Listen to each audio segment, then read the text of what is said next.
অন্তত 4টি মামলা যেটা হয়েছে সেটা গ্রুপ সি এবং গ্রুপ ডিতে যে ভাতা দেওয়ার ঘোষণা করেছেন মুখ্যমন্ত্রী মমতা বন্দ্যোপাধ্যায়, গ্রুপ সির ক্ষেত্রে 25 এবং গ্রুপ ডির ক্ষেত্রে 20,000 টাকা, সেইটাকে চ্যালেঞ্জ করা হয়েছে।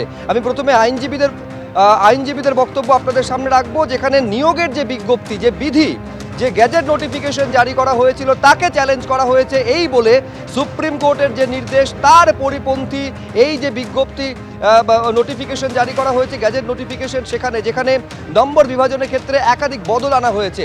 চাকরি হারারা কি বলছেন আমি এইখানে আপনাদের সামনে রাখবো।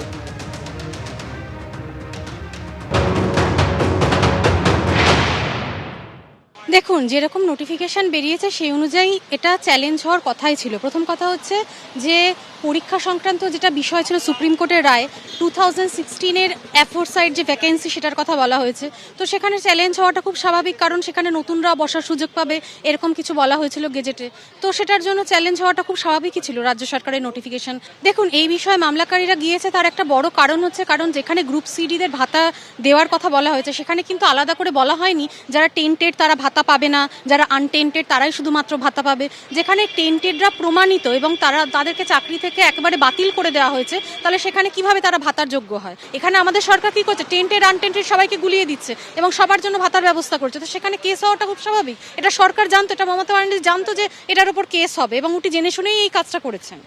একেবারে স্পেসিফিক প্রশ্ন তোলা হয়েছে যে গ্রুপ সি গ্রুপ ডির চাকরি হারারা কেন শুধু এই আর্থিক ভাতা বা আর্থিক সুবিধাটা পাবেন, কেন যারা অ্যাপ্লাই করেছিলেন বা যারা আবেদন করেছিলেন এবং দুর্নীতির কারণে বঞ্চিত হয়েছেন সবার জন্য কেন এই সুবিধাটা রাজ্য সরকার দেবে না? এই প্রশ্ন তুলে একটি নয় চারটি মামলা দায়ের হয়েছে কলকাতা হাইকোর্টে। 9 তারিখ যা শুনানি রয়েছে। এইখানে আপনাদের দেখাতে চাইবো এই নিয়ে আইনজীবী ফিরদৌস শামীম তিনি কি বলছেন। একদল যারা ওয়েটিং লিস্টেড ক্যান্ডিডেট তারা রিলিফ পাবে না, যারা বঞ্চিত হলো তারা রিলিফ পাবে না। ইন্ট্রিম রিলিফ 25,000 টাকা করে তারাই পাবেন যারা শুধুমাত্র অর্থের বিনিময়ে চাকরি পেয়েছেন বা অর্থের বিনিময়ে চাকরি পেয়েছেন এটা প্রমাণিত হয়নি, কিন্তু তারা যে একেবারেই টেন্টেড নয় এটা তো আর আপনি বলতে পারেন না। এটা হচ্ছে একটা পুরো পদ্ধতি, সেই পদ্ধতিটি ত্রুটিযুক্ত ছিল, দুর্নীতিপূর্ণ ছিল, পদ্ধতিটি বাতিল হয়েছে। বাতিল হওয়ার পরে সেই পদ্ধতি থেকে যারা বাতিল হয়ে গেল তাদেরকেই আবার আপনি ইন্টারিম রিলিফ দেবেন জনগণের করের টাকা, অথচ যারা বঞ্চিত হলো, প্রকৃত বঞ্চিত, যারা দুর্নীতি না হলে চাকরি পেতে পারতো তাদেরকে ইন্টারিম রিলিফ দেওয়া হবে না, তাদেরকে মাসে 25,000 টাকা করে ভাতা দেওয়া হবে না। আপনি যে মাসাই বলুন না কেন, সেটা তো একেবারেই ঠিক নয়। এটা আইনের চোখে এটা বৈধতা কখনোই পেতে পারে না। আপনাদের মনে করিয়ে দেব, মুখ্যমন্ত্রী মমতা বন্দ্যোপাধ্যায় যেদিন এই গ্রুপ সি এবং গ্রুপ ডির যারা শিক্ষাকর্মী রয়েছেন তাদের জন্য ভাতার ঘোষণা করেছিলেন, গ্রুপ সির জন্য 25,000 টাকা প্রতি মাসে এবং গ্রুপ ডির জন্য 20,000 টাকা প্রতি মাসে, কি বলেছিলেন সেদিন ঘোষণা করে মুখ্যমন্ত্রী? যেমন আমরা অ্যাডিশনাল গ্রুপ সিডি নিচ্ছি, সাথে সাথে যারা এডুকেশন ডিপার্টমেন্টে কাজ করতেন অথচ তাদের সবারটা বাতিল হয়ে গেছে, ওরা এডুকেশন ডিপার্টমেন্টেও অ্যাপ্লাই করতে পারে।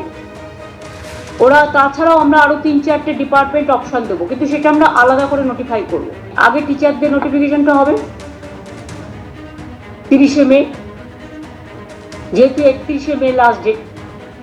আর গ্রুপ সি গ্রুপ ডি যেটা বাতিল করে দিয়েছি যে লিস্ট, তাদের জন্য আমরা অন্য ব্যবস্থা করব, অল্টারনেটিভ।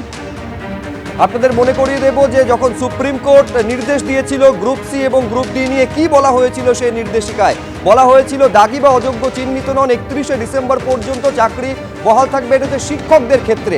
আপাতত অযোগ্য চিহ্নিত নন শিক্ষকরা, তারা স্কুলে যেতে পারবেন এবং বেতন পাবেন, কিন্তু গ্রুপ সি গ্রুপ ডির ক্ষেত্রে এই নির্দেশ প্রযোজ্য নয়, স্পষ্ট জানিয়ে দিয়েছিল সর্বোচ্চ আদালত।